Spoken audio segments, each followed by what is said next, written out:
Here's Mark and Suzanne revolutionizing radio.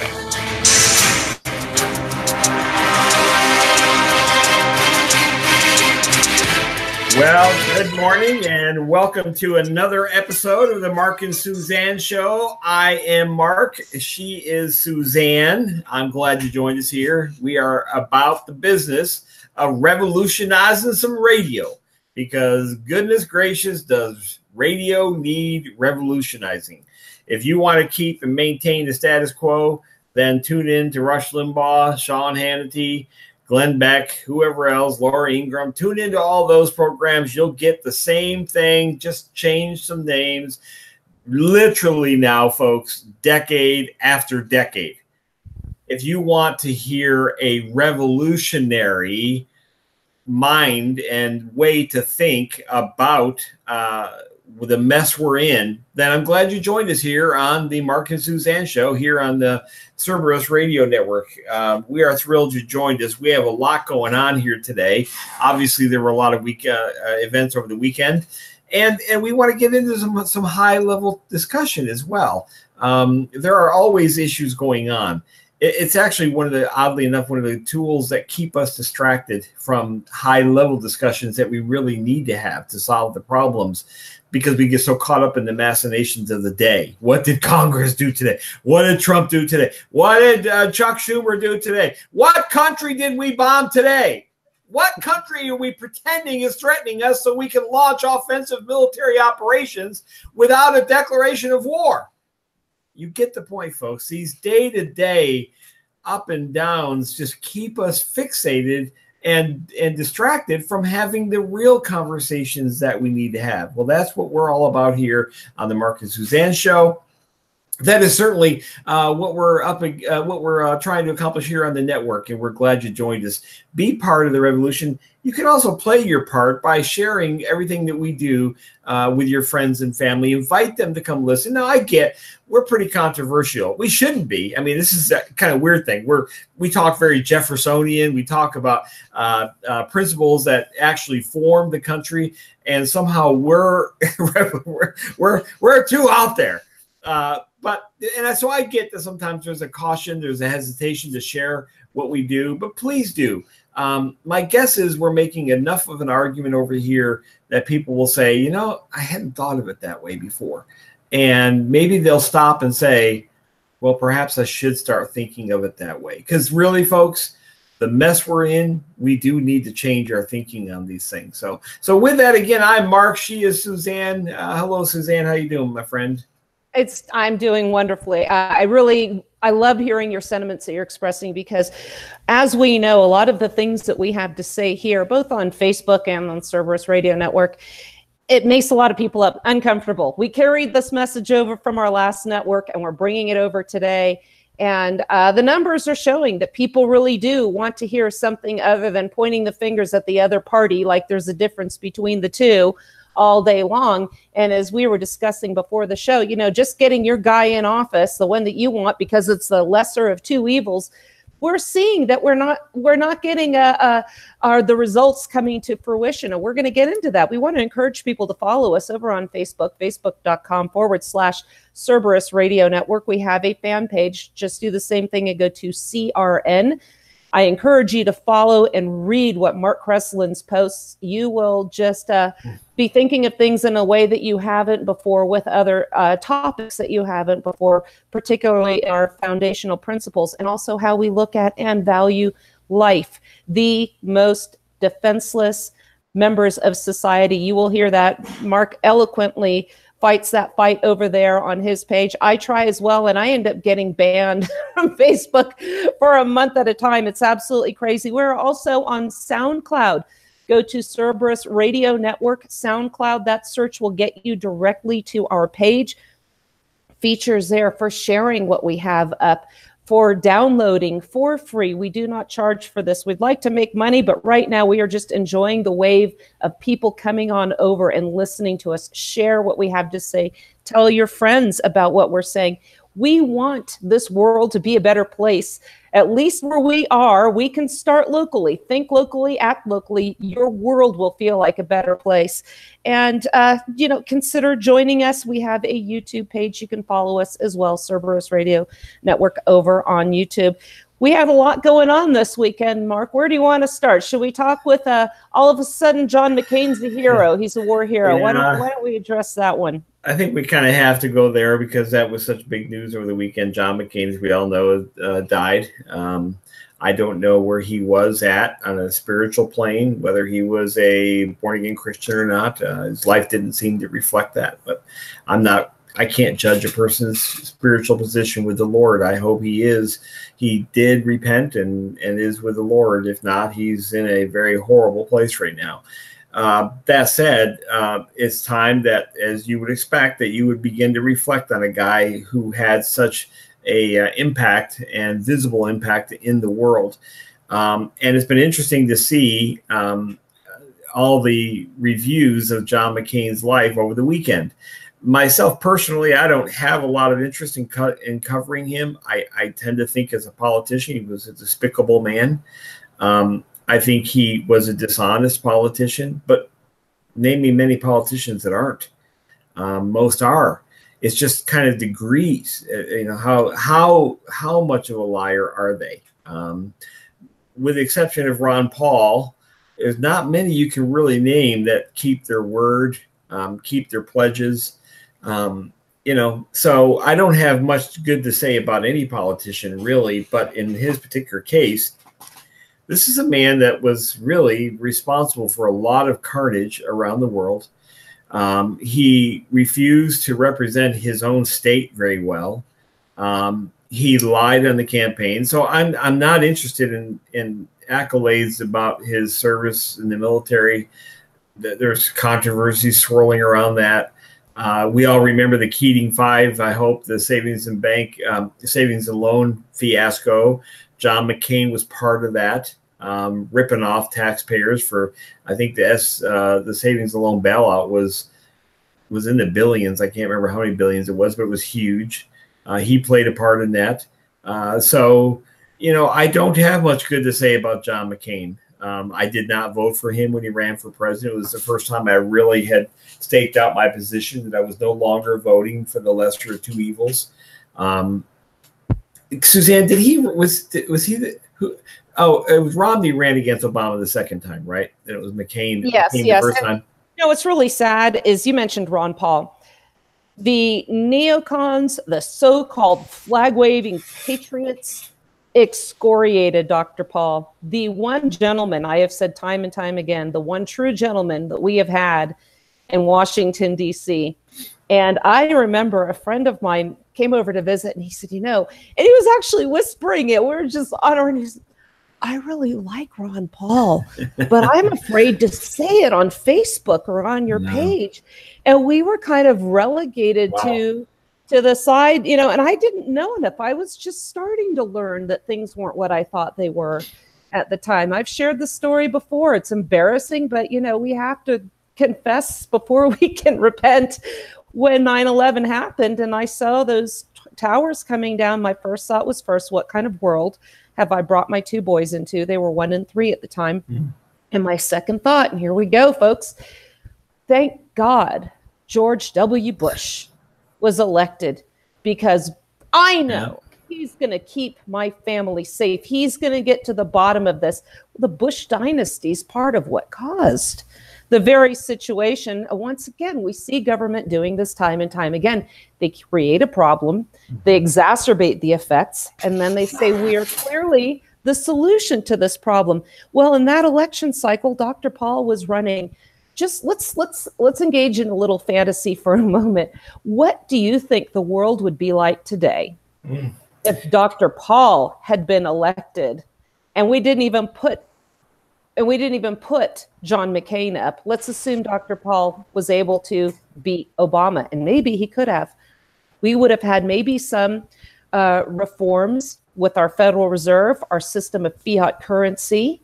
We would have not had ISIS, I submit to you. I mean, this whole thing just exploded after Obama took office, and by design. Remember Arab Spring? Sure. How's that working out for everybody out there?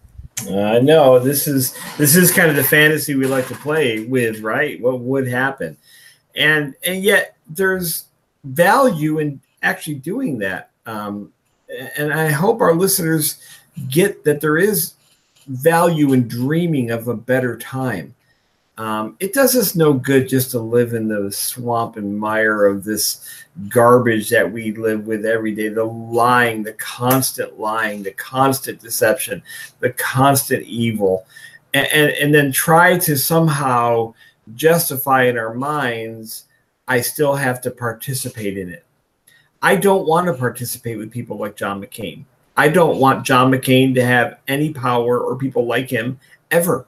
I don't want them to have power. I don't want there to be a system of government that allows people like him to get power. And see, until we can start having that regular discussion, then all you're going to do is feel guilty for not voting for the lesser of two evils, like that mattered. You're going to play a clip here in a little bit. He's by a friend, I should probably call acquaintance, Larry Lessig, who's a professor of law at Harvard University. I got to know Larry years ago when he was involved in Article 5 Amendment Convention idea that was floating around. My friend Curtis Allison, state senator from North Dakota, was pretty significantly involved in that. And so I went to Harvard with a buddy of mine, and we went to these meetings, and I got to meet Larry Lessig there. He's a brilliant man. He's very likable. One of the most likable leftist progressives you'll ever meet in your life. And I just was thrilled with the amount of time I got to spend with him. And then I had him on my radio program a number of times. He's a guy that you could actually work with on federalism and breaking this thing up. He's not stupid. He's not an agendized kind of guy. He has this soft spot in him. But, you know, he did an article, a TED Talk. And he talked about the kind of foolishness of believing voting matters. And it was a really very good talk. And Larry has got some very high-end professionals helping him with his multimedia presentation. And the case is just ironclad that by the time you actually get to the polls, the people that are going to be the people you vote for have already been selected. Your vote merely legitimizes things that occurred when it comes to fundraising, because the data is just ironclad on this. You raise a lot of money, you have a good chance to get into a runoff or perhaps the seat. Well, let's take this approach to Oklahoma. Dan Fisher was outspent 14-1. He raised $303,000. The two guys that are in the runoff probably raised a net combined of about raised and spent about $7 million. Dan was wildly outspent. In many ways, the outcome of tomorrow was determined really in early 2017 when these guys started raising money. And Larry makes this excellent point that we believe, we are inculcated, we are trained to believe that our vote is sacrosanct, that it matters, that, you know, you could always be that tie-breaking vote. When the reality is there's very few instances ever where that happens, where it's actually down to one vote. So I say all that to say, you know, I think the conversations that are the most helpful conversations are these types of conversations. And yet we were treated to an entire weekend of John McCain, the war hero, John McCain, the politician, John McCain, we're going to, you know, lower flags to half staff and all this. Listen, I never take pleasure in someone dying. I think it's horrible. Just over the weekend, some friends, new friends of mine, lost their 16-year-old son who fought a noble battle of cancer. Is that Jeremiah? Yeah, he got Greg Abbott to agree on record that he would sign a bill of abolition of abortion in Texas. Jeremiah did more in his young 16 years of life to advance the cause of abolition than John McCain ever did. So if I'm going to put John McCain and Jeremiah Thomas side by side, I'm excoriating John McCain, and I am praising this young 16-year-old man who went to be with the Lord last night at 7:20 p.m., but who fought up until the very end for principles. And so how dare we think highly or favorably of one of the most unprincipled politicians, and there are 545 of them in Washington, D.C., but at the top of that heap is John McCain. How dare we exalt him when Jeremiah did more in his 16 years of life to ultimately, we hope, abolish this wicked, evil practice of murdering children in the womb legally. You know, Mark, I saw some of the videos of this remarkable young man from the hospital with his family surrounding him. Yeah. With Make-A-Wish Foundation, with all of these organizations, he could have had any athlete, any music star, any recording artist, actor, actress come to his bedside, and he chose to advance this worthy cause. Compare this now to the behavior, the egregiously dishonest and disingenuous behavior of John McCain, who was elected on the premise that he pledged to repeal Obamacare. When it came down to it, I don't know what motivated him. Was it because of his hatred for President Trump? Was he lying all the way? Did he always intend to vote against that bill? We don't really know. But as Andrew, our good friend Andrew, pointed out, and I even had this in my show notes, he was the vote that saved Obamacare. He pledged against repealing, and this was a campaign promise. He broke it. And the Republican Party for 4 election cycles did the same exact thing. We still have abortion, Planned Parenthood being funded. Ron Paul tried bravely to put forth a bill to stop that. Nope, that's going through. We're not going to defund Planned Parenthood. Can't have that. It's never been more difficult to get a firearm. Now they're trying to bring in an entire new class of individuals from this omnibus, this disaster of a spending bill that brings in now anybody that is lawfully using cannabis, whether or not it's medicinal or not. The general government has no authority over that, but that's something you have to check before you can buy a new firearm. Now, that's our new Republican law, both houses and the White House. This is what we have. But the man also, you know, we talk about representation in our government, and we talk also about the consent of the governed. We also like to discuss, again, the Declaration of Independence. The Straussians, the progressives, like to focus on one word in the Declaration of Independence, and that is equality. We like to talk about the sacred principles of liberty, that we know the legal effect of this document was only to put forth the separation from the colonies and Great Britain and England. We know that was the legal effect, but the sentiments expressed therein are so relevant to us today. And you always talk about this, Mark, that to secure these rights, meaning life, liberty, and the pursuit of happiness, that to secure these rights, governments are instituted among men, deriving their just powers from the consent of the governed. Well, here's a man who had a diagnosis, devastating diagnosis, terminal brain cancer. He knew he wasn't going to go back to work. He kept that Senate seat, denying his constituents in Arizona representation in the United States Senate. He did it knowingly, he did it intentionally, and he did it for ill intentions because he did not like President Trump.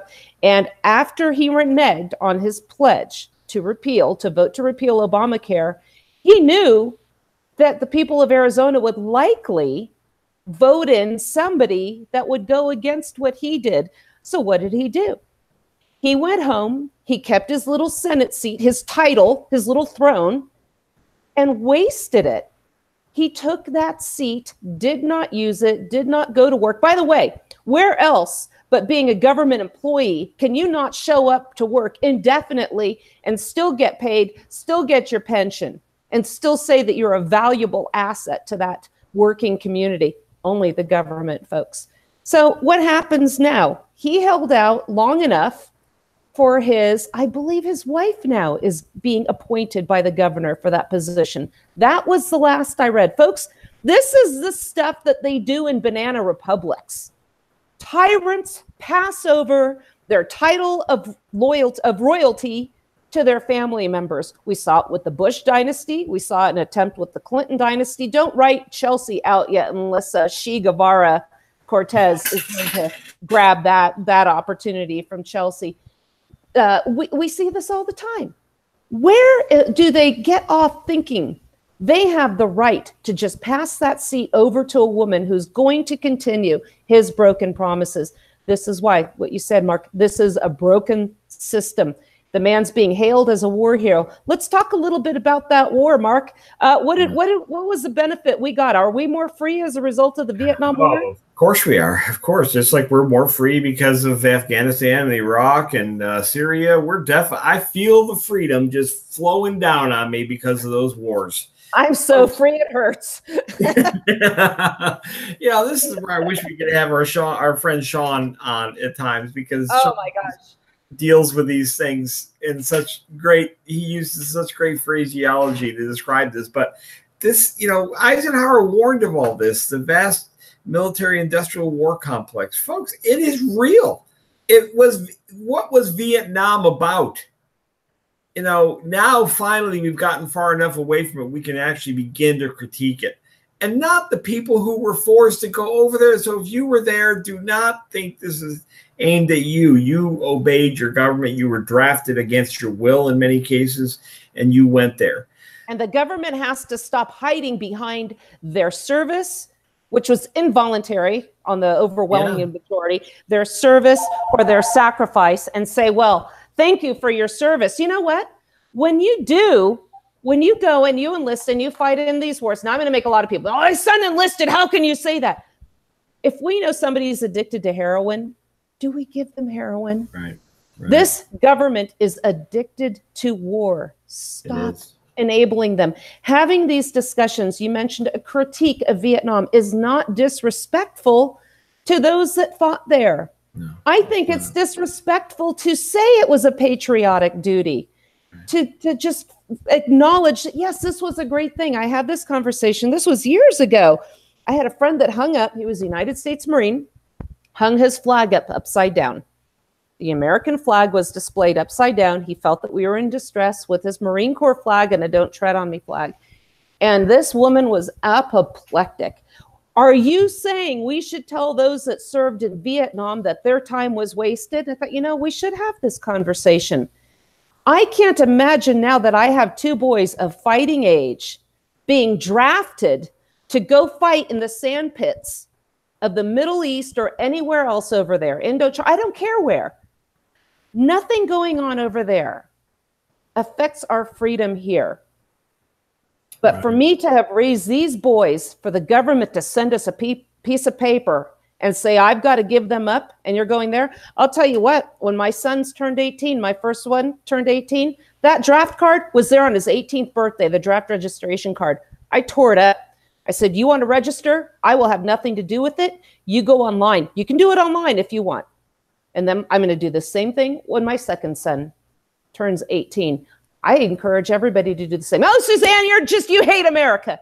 I love America. I want America to stop doing what it's doing in these places. And I don't think it's wrong to say that. No, it's sad that it appears to be wrong. And this is one of the great problems we have, isn't it?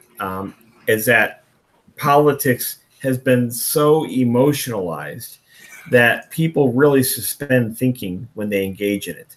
They often will just recite something they heard. They will emotionalize to, you hate this or you hate that. And it really blocks having mature discussion about the problems that we all know are around us, certainly those who might declare themselves to be quote unquote conservatives. Jeff, you want to jump in on this?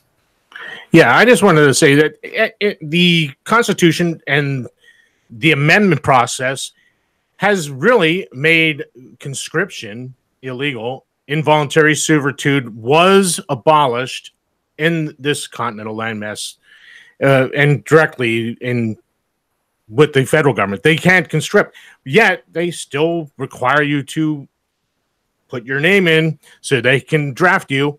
So I'm not quite sure how they can get around the 13th Amendment and still have the draft. Because national security. They just slap that name on it, and then they'll do whatever they want. There's no exception in the 13th Amendment for national security.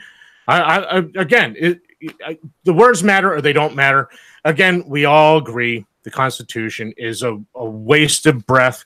It does not do what it was built to do, and it certainly isn't constraining on the government that it is the blueprint that it made. It's not a set of laws. It's not the law of the land. It's a blueprint for government. Nothing more, nothing less. You know, the other thing too, there's a great chapter, by the way, we'd like to give people not only our thoughts, but cite some really good, solid historians here. Who Killed the Constitution? New York Times bestseller. Kevin Gutzman, Tom Woods wrote this. There is a chapter on the draft, and they set out quite clearly, Jeff, just what you said. It is unconstitutional. You can hear more of what they have to say also by going to libertyclassroom.org. And at that point, if you want to purchase a membership, you can go from $89 to $49 by typing in CRN in the checkout coupon code. We want people to be educated. We want to leave something behind to know that our time here was spent, the voices of reason here, and tell people, you know, let's give you some inconvenient truths that actually benefit you. We had Tom Mullen on last week talking about the Pledge of Allegiance. We cited his article, also the one by James Rutledge Resch, said if George Washington had heard the words of the Pledge of Allegiance, he would not have put his hand on his heart. He would have drawn his sword. He would have drawn his sword. We discuss what is the difference between patriotism and nationalism. What we are mired down with is in your face nationalism. And what is so egregious is this government, this immoral, corrupt government, will hide behind the bodies and pictures of those that have sacrificed in this imperialistic, warmongering behavior and say, stand for the anthem now to honor this fallen, you know, whoever your local hometown hero is, who was set over some hellhole and came back in a box with this holy parchment, this holy piece of cloth draped over it. That's the other thing, Mark. You mentioned emotions. I've had people tell me, I've had a son come home with that flag. I said, then that flag is sacred to you. To me, if I had a son come home from that and that flag was over it, that flag would not be sacred to me. I wouldn't even want that son desecrating his coffin. Yeah. We need, and those flags, they're pieces of cloth that come from China. Sorry to say it. I understand if you want to hold yours that came over the body of your offspring, fine, that's up to you. But don't demand the rest of us do it. Go ahead. Well, and these just naturally raise fundamental questions because, as we've talked about many times in the air, if any, the conservative movement does a great job of pointing out problems. It's fantastic at it. Rarely do they offer solutions other than, you know, somehow magically we've got to get more Republicans into power and that somehow solves things. Well, Yay. Data obviously is clear on that. There is no solution. There is no political solution other than those foundational political governing ideas in the Declaration. That is it. That's what you have. There is no amendment process that's going to fix any of this. They just hold out the carrot to distract us more and say, well, you know, if we just hold an Article 5 Amendment Convention, it's not going to fix anything. Folks, at some fundamental level, Madison made a claim in Federalist 10 that large republics would block factions from gaining power, and somehow magically that would, you know, prevent the growth of government. And obviously, Madison's hypothesis was just wrong. Don Livingston, author of the book we're going to talk about here in a little bit, yes, has said that the idea of large republic is actually a contradictory term. It's an oxymoron. There's no such thing as a large republic. And yet we will pledge to this republic for which we are not a republic. We are a nation that has a capital And all of this came out of the Constitution. The two most important terms people need to learn is the distinction between de facto and de jure. Now, I am moving more rapidly towards the Constitution actually is functioning as it's designed to function. As I reread Robert Yates' notes, as I reread other writers, Luther Martin, who were delegates to the convention, and I begin to realize that there were groups in that convention that did want a big government, a big, powerful government. Folks, you just got to suspend your brain to realize, well, maybe they won. Maybe they got what they certainly shot down the New Jersey plan that had a much greater federalism component to it. That didn't make it 3 days. And then they went back to work on this new monstrosity we have today.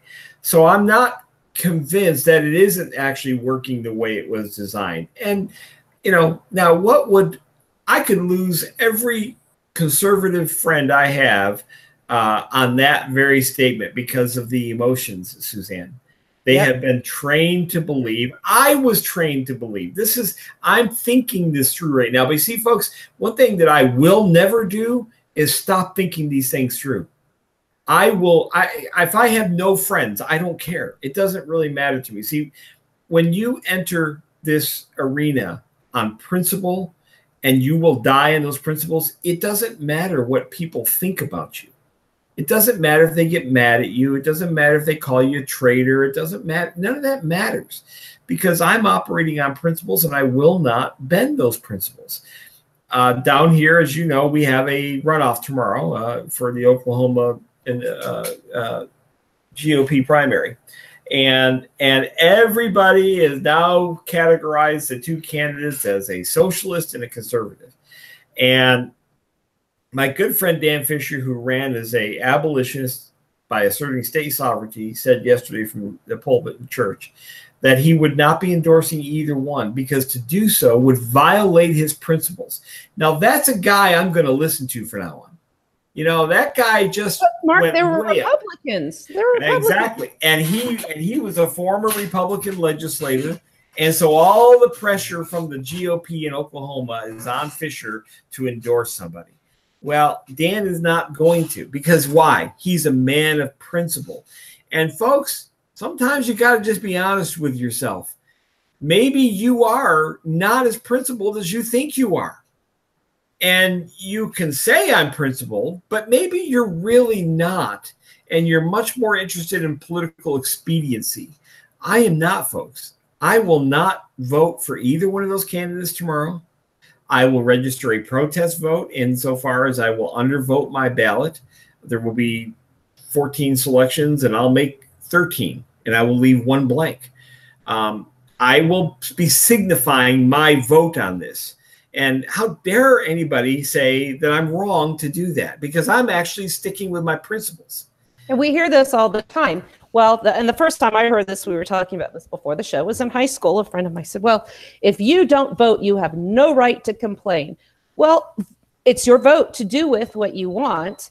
And by sticking to your principles and not voting for the lesser of two evils, because you still get evil, somehow, because you are bound by the acts of these people, but you didn't vote for them, you don't have a right to complain. How can we make things better if we don't critique, if we don't analyze, if we don't show people there is a better way? We're going to get into Don Livingston's introduction of rethinking the American Union for the 21st century. I urge everybody to get this book. It's a compilation of some essays from some amazing thinkers, Thomas DeLorenzo, Marshall DeRosa, Don Livingston. This is a fantastic book. Also, A Century of War. This was published by the Mises Institute. John V as in Victor Dennison. Get this book. I'm going to be going into this a little bit more. We talked about the Vietnam War. This book will tell you about the lies, how we like to set up situations.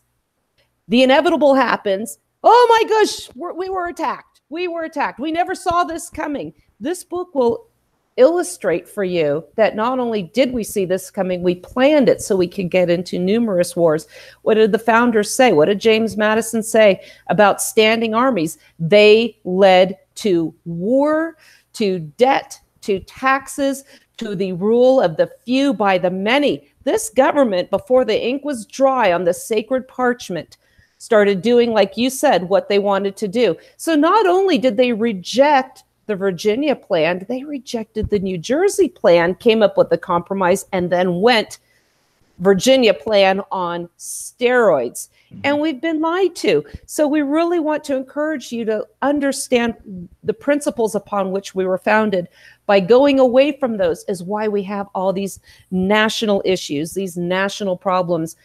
Tens of thousands, hundreds of thousands of Americans lost in wars.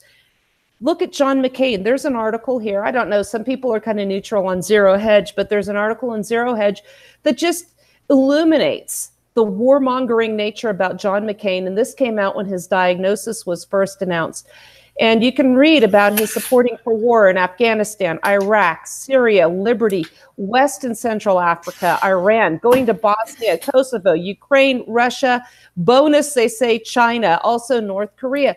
I don't think there was a war that this guy wasn't in favor of. And also with regards to the veterans that have died in these wars, and we're calling them the patriots, their sacrifice. These guys were used. Where are we? We are in tremendous amount of debt from these wars. We aren't any freer. And as Andrew is telling us, visceral imagery sells, facts and logic don't. Progressives are great at using imagery. So they're using imagery, and then they also like to attack us if we say something the wrong way. We've got battles at every front. Let's address really quickly something that we're going to say how this guy was wrong. Your friend is what was his name? Larry Lessig. Yes, Larry Lessig is essentially proposing a change to our electoral college system. Now, the electoral college system was put into place by the founding generation to prevent the larger, more populated states from running roughshod or turning us into a democracy, and having the smaller, less populated states losing their say when it comes to electing the president. Well, Hillary Clinton, arguably, if you count those that shouldn't be voting in the first place and all the voter fraud, won the popular vote. I think she was put over top by those that are here illegally. That's another issue. So clearly now we have a renewed attack on the electoral college system. I actually have to say, I agree with the point Larry is making. Representation, consent of the governed. We have a winner-take-all system. I don't know if it's on all 50 states. I think it is. Winner-take-all, where if the majority of the voters in the state go for one candidate, all the delegates must vote for that candidate. This isn't something new. James Madison proposed this for Virginia, so it goes way back. The problem is that we have the representation going to the majority winner. He's saying we should have an allocation proportionally of the delegates. That way, everybody that voted has some sort of representation when it comes to the delegates chosen within their states. I agree with that.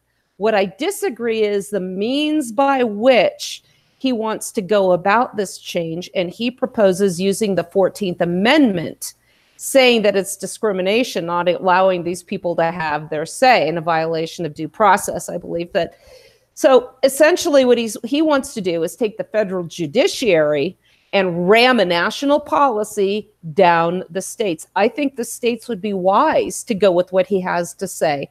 What I don't agree with is forcing it, just like we're talking about national reciprocity, forcing any national policy on the remainder. What I also don't like is he says this is how we have to come up with a president that fits all Americans. We can't have the 320 plus million people. Mark, how are we going to do that? We can't even agree on what marriage means. We can't agree on what life means. We can't agree on most of the stuff that is forced down our throats. So why not have local representation? On the other hand, the states are among themselves agreeing to further surrender their sovereignty by having some of them a compact. Well, we're going to see what the national electorate says. and then we'll award our delegates accordingly. The states don't even understand. This is how deep the indoctrination has run. They are further surrendering what sovereignty they have left, which also went by the wayside with the 17th Amendment. The Senate was supposed to be the body that was picked by the legislature in the states, so the states' interests could be respected and maintained in this new national government. Well, we voted that away too with the constitutional amendment. That's now popular vote. What they're seeking is an out-and-out democracy, which was something the founding generation fought very hard to avoid. Go ahead, Mark. Yeah, there's certain realities to this. Unless you want a monarchy, there's always going to be a democratic element to it. If you want a monarchy, then or a totalitarian type of government, then if you're in favor of that, then have at it. But as long as we're going to have something called representation, you're going to end up with a democratic element to it. The question becomes, how much can that be constrained to actually represent the will of the people? And right now, it's a total disaster. Half of a small number of people are represented and have power. They're represented, but they have power over the other half of the country. And what a horrible, horrible, horrible idea. Now, republics actually are the answer to the problems we face. And democratic elements, i.e. voting within those republics in an odd kind of way, Lessig acknowledges that with the states should issue delegates based on congressional representation in the state.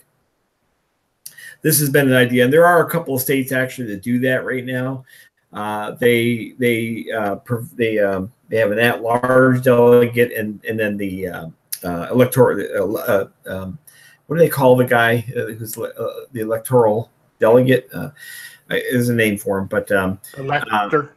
Elector, that's it. Elector. They divide up electors by congressional seat. There are a couple states that still do that. I agree. I think if you're going to have closer to truer representation, the electors should be divided by congressional House seat.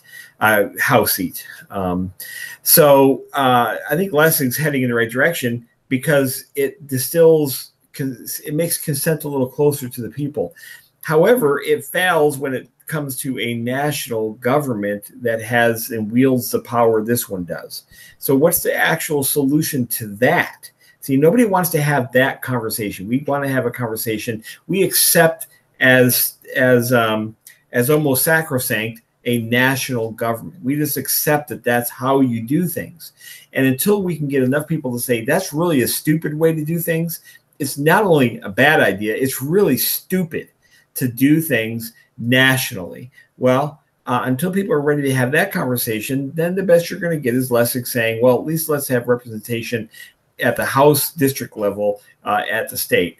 I would say the ultimate solution to the best solution, let me say the best because I don't think there is an ultimate one, the best solution to representing the consent of the governed, if that means anything anymore, maybe it doesn't. Maybe I'm just a stupid one and it means nothing.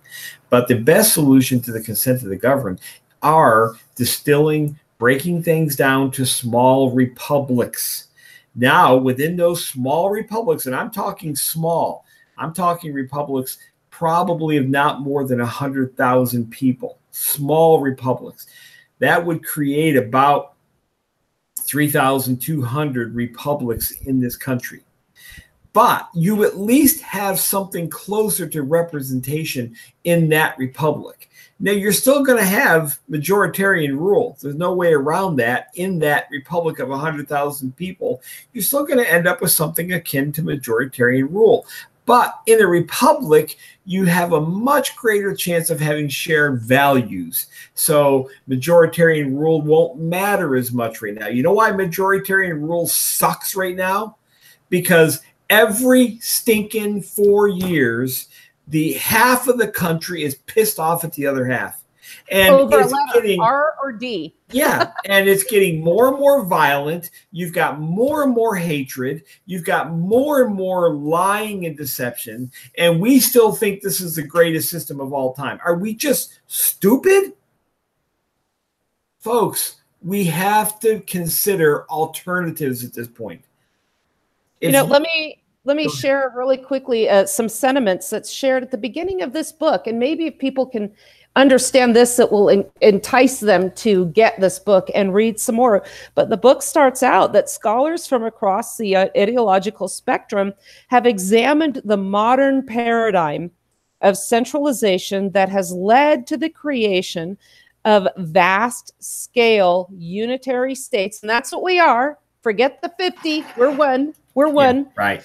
And the consequent loss of a human scale in political association. These guys know they're not going to run into us at the local community farmers market. They're not going to be held accountable for their misdeeds when they run into us at the gym or the grocery store. It's not going to happen. In fact, they even passed a law, Congress shall make no law, by the way, prohibiting anybody from protesting where they in Washington, D.C. might see your signs. We have a right to petition the government for redress of grievances, but not if they can see it, apparently. So again, we have devolved into what Donald Livingston says, a foundational moral and cultural divisions of an incommensurable kind. And this is crucial, that makes rational discourse nearly impossible. Yeah. And this is what happened to me that day when I got my 30-day Facebook, ban hammer. I merely said that a woman that went to an abortion clinic and got her little checkup and everything, I said, you're fortunate, millions don't survive the experience. Little social justice warrior out in California, 19 years old and knows it all, went apoplectic. Her boyfriend joins in. You effing backwards Trump supporter. Where did Trump ever come into the discussion? Find me, search my house, look for a MAGA hat. Tear it up, turn it upside down. Look everywhere. You're not going to find one because it's not about that. We've gone beyond this. And this is what we want people to go into. What he also talks about here was the solution of the founding generation was, again, division of the territory into states with a central government limited to foreign affairs, declaring war, and regulating commerce, essentially for mutual self-defense and a free trade zone. That's it. No telling bakers who they have to make a cake for. No telling parents your kids got to go. I know you bought a house right down the street from your community school, but somebody did a study and Black kids felt better about certain colored dolls. So we want to fix their sense of self-esteem out here. Us judicial temple monkeys, the oracles out here in Washington, D.C. So you're going to have to run your family this way, the way we see fit. By the way, many of these judges won't do the same for their own. Our good friend Kevin Gutzman was telling me about a friend that he had who was a federal judge who mandated these same policies, yet his own daughter went to private school. And he questioned him about this inconsistency. And here's the response. Here's the unmitigated gall of these people. Well, I'm a judge by day, but then at night I come home and I'm a dad. So what do you say to that? I'm going to come down with these laws to make me feel good about how I'm doing my job that you're paying for, by the way. But these values aren't values that I respect. They're values that'll get me elected, that'll keep this paycheck coming in, but I'm not going to submit my own children to them. That being said, Mark, I know you are so well versed in this. Let's have you break down a little bit at the end of the show what Don Livingston is trying to say. Also, let's mention this event in Dallas, because I know you're participating and I plan to be there as well. Yeah, this is a really important event you all need to be to. I mean, if you want to become someone who can articulate and make good arguments, regarding real solutions to real problems, you need to be at this event. It'll be in Dallas, Texas. It's on the Abbeville.org website. My good friend Dan Fisher will be presenting there. I'll be engaged in some discussions there with people. It's November 10th. Book your flights now and make sure you come. It's $95 for the event. It's $95, folks. You will get $5,000 worth of information from it. So come on down and visit with us and give us a chance to meet. I know Suzanne's going to be there as well. I just posted something on Facebook during the show that I'm pretty sure I'm going to lose some friends over. I wrote this. I said, centralized political power is really dumb. Voting to maintain centralized political power is even dumber. Crescent, you big dummy. We need this government or we're going to be invaded. Yeah, exactly. Andrew Avery had somebody on one of his pages say, I'm unfriending you right now. Oh, well, good. I love when the trash takes itself out. I mean, Andrew, I was watching this thread and he was engaged in rational, polite discourse. Andrew does. And this guy just disagreed and said, I am out of here. Andrew, by golly, you are not my friend anymore because, you know, he was talking about the same stuff we are. And again, this makes people uncomfortable. Going to have to get into, you know, you mentioned Sean Hoffine earlier. We have some really good shows. I just want to remind people to listen to here at the Cerberus Radio Network. We are on SoundCloud. You can download these shows for free. Cerberus Radio Network. We are also on YouTube. We have links on our Facebook pages as well. Follow Mark, follow me. We post these articles, how you can find us. Sean Hoffine Show, Brush Fires of Freedom out of Tucson, Arizona. Mike Meharry, our friend from the 10th Amendment Center, has his podcast also with Peter Schiff. It's called Shift Gold. Jeff Johnson, Paradigm Shift. We've got Justin and Mark who are, and Michael, who are high school social studies teachers. Their show is called The Other Side. We're working on them getting that show uploaded live so you can listen when they're going. And they talk about the same things we do. You know, when we start also mentioning the sacred cow of St. Lincoln, and he didn't end slavery. He didn't save the Union. He destroyed the Union. He destroyed the Union and spat in the face of the principles upon which we were founded. Out and out hypocrisy right here. Oh, you're dumber than dirt. I've been told I'm dumber than dirt. I need to read a history book. I need to learn my history. Folks, I wish I never had. I'd probably be watching TV right now or go out jogging or something. But no, I'm here just on my soapbox because we understand the depravity, the lies, the depth, the magnitude of the lies that go on. That's why I'm also so excited to have Greg Carpenter join us over here. This guy knows his stuff, and he will get into, he has a show and a book called Reverse Deception. We're going to bring some of those over here and talk about the lies and understand how deeply we have been fooled. Go ahead, Mark. Oh, gosh, and that is true. Thank you, Bob, for the kind words on my post. At least I didn't lose one friend. he just, you'll always have us. and we've got you. But, you know, we're not going to hold back from the truth here, folks. We think that's what it's actually needed. You know, Jesus told us that you shall know the truth, and the truth will make you free. Now, obviously, in John 7, he's talking about spiritual truths. But there's an underlying principle there, too. Truth matters. Folks, like Suzanne just said, we are constantly lied to. I'm tired of it. I'm tired of my friends believing lies. I'm tired of my friends sacrificing their principles because they feel guilty not to go and vote tomorrow. And they're actually mocked and shamed by the centralizers, the people that want to maintain the status quo because they're trying to take a principled stand.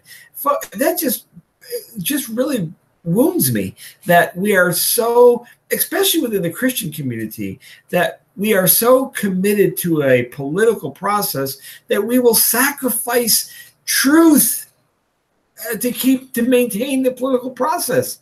Folks, let me be explicitly clear here. With the exception of God's sovereign will always at work all the time, we can't always know it. We can't always know when he's doing something. That convention in 1787 was no more divinely inspired than me walking out to get a cup of coffee here after the show. They're at the same level. There's nothing divine about that Philadelphia convention that produced the Constitution that is now the blockade from having mature, honest conversations about the mess we are in.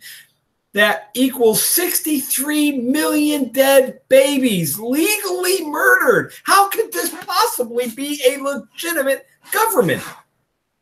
20 right now. It's 10:54 here in Oklahoma. By now, wrap your mind around this, Suzanne.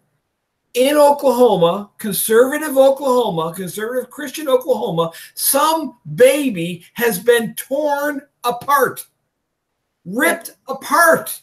And that is very much against the will of the majority of Oklahomans. We've seen 37,000 even went to vote in the primaries for Dan. Yes. But for the black-robed high priests, this wouldn't be an issue there. The states should be free to do this. But people like us are called extremists. This is the thing. They label us and control the narrative. Go ahead. And let me jump in. I'm never going to say the states should. The states have the authority to stop it. Yes. And it is time we stop even thinking about permission from those frauds in Washington, D.C., those 9 politically connected lawyers in black dresses. Folks, Oklahoma has the authority. We shouldn't, it doesn't matter. And Suzanne, I'm not picking on you. I'm just using your word here because I hear this all the time. We should take it. Doggone it. Take the power. Do something other than just going Tuesday to vote for another conservative that is going to do nothing to abolish abortion in this state. I am incensed about this, folks, because I have got a little 2-week-old grandbaby I was spent the day with yesterday. He's 7 pounds. 3 months ago, my daughter could have ripped him apart. And he'd have looked essentially the same, except he'd have been 4 pounds. We're a great America? Are you kidding me? Do we call Hitler's Germany great? Folks, I am going to tell you the truth. If you don't like me, fine. I got a wife and I've got 4 children and 5 grandchildren and friends like Suzanne and Jeff and others. They like me and I'm fine with that. But I will never, ever, I will make this promise to you. I will never hold back from the truth on this. I will tell you the truth. We make a mockery of the blood that was shed on those battlefields in 1776 when we think what we have came from that. Those men were not dying in Brandywine and Lexington and Concord and Boston and New York to create another king, this one just located in Washington, D.C., and 545 of them that rule you. They died. They got their arms blown off. Wives did not have husbands come home. Children did not have parents return because they were fighting to get away from what they perceived to be a great centralized tyranny. And now we are going to go vote to continue it? I'm sorry for being so animated at the end of the show, but folks, there are 20 babies that are slated to be murdered in Oklahoma. I don't know how many in Utah today, Suzanne. Jeff, I don't know how many up there in Pennsylvania. We know on average 3,000 babies are ripped apart. And I'm supposed to focus on the economy? Crescent, we got a 4.3% GDP growth. Yay. That's supposed to occupy me as a Christian? I'm supposed to say, oh, it's sure great that I can afford that new car. When babies are being slaughtered. That's all based on a system of fiat currency anyway that we know is going to crash down. So it's bread and circuses, one distraction after another. And again, as Dan Fisher said, a culture that is capable of murdering the unborn, the most defenseless, disenfranchised members of society, is capable of anything. And I told you about that girl who said, well, I consider it wrong once an individual has its own memories and life experiences. Whoa, wait a minute now. Now we're going past even birth. You can take that logic. I told you the story about the woman that we met in Nazi Germany whose legs couldn't stretch out all the way. And the doctor said, you hide her in this hayloft or I will be shot for not killing this baby. What about dementia? My mom has advanced Parkinson's. I'm trying to get out there to see her. She doesn't have her own memories or experiences right now. Her mind is gone. Well, let's just get rid of her too. I know. training the system. I know. I'll let you close out the show, Mark. Thanks, everybody, for joining us today. Folks, we are thrilled you joined us. Keep coming back. We need you to be part of this. Yes, we're the hosts. We're talking, but we need you on Facebook making these arguments. We need you talking to your friends. We need to connect. Folks, thank you for joining us here. I am Mark. She is Suzanne. Have a great rest of the day.